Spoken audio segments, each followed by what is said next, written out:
የሴት እኩልነት ማለት የጤና ኤክስቴንሽን ፕሮግራም ማለት ነው 4 ነጥብ።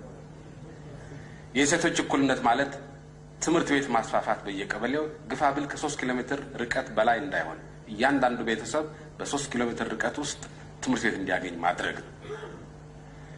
ሴቶች እኩልነት ማለት አንደኛ ደረጃ ብቻ ሳይሆን ሁለተኛ ደረጃ ላይ እኩል እንዲሆን ማድረግ ነው። ሁለተኛ ደረጃ ላይ ብቻ ሳይሆን ሶስተኛ ደረጃ ላይ እኩል እንዲማሩ ማድረግ ነው።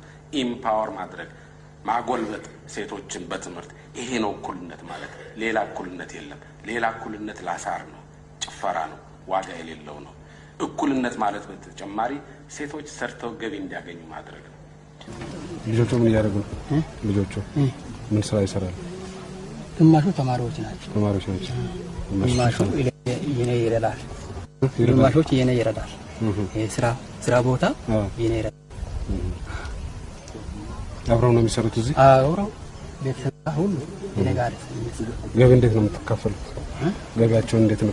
አንድ ላይ ነው ገቢ ከዚህ ያገኘው አንድ ላይ ነው የምትጠቀሙት? እርሶ አባት በወሰነው ልክ ነው የምትከፋፈሉት ገቢ? ደግፌ አብረን ነው? ከሳቸው ጋር? ከአንተ በላይ ሆነ ወንድሞች አሉ? አንተ ነው ታላቅ? አንተ ነው? አብራችሁ ነው የምትሰሩት? ገንዘብ ስትፈልግ እሳቸው ይሰጡሃል ማለት ነው?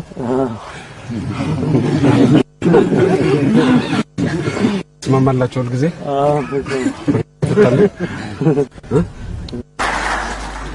አርሶ አደሩ ሲለማ ዞሮ ዞሮ አገሪቱ በጠቅላላ ትለማለች።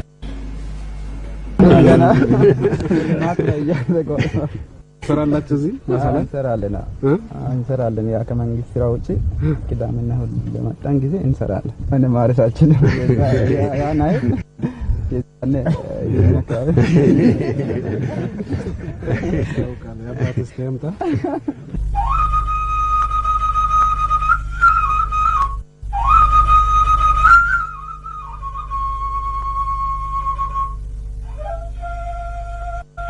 ሁሉም አርሶ አደሮች እናንተ የደረሳችሁበት ደረጃ ላይ እንዲደርሱ መሪ፣ መካሪ፣ አባትና ወንድም እህት ሆናችሁ መላው አርሶ አደር እንድታንቀሳቅሱ በመንግስት ስም ጥሪ ላቀርብላችሁ ፈልጋለሁ። ክቡር ጠቅላይ ሚኒስትር በትጥቅ ትግል ወቅት ለብሔር ብሔረሰቦችና ህዝቦች መብት ልዕልና ከትግል ጓዶቻቸው ጋር ባላማ ጽናት በሳት የተፈተነ መስዋዕትነት የከፈሉ ሲሆን በስራና በተግባር የሚያምኑ ቆራጥ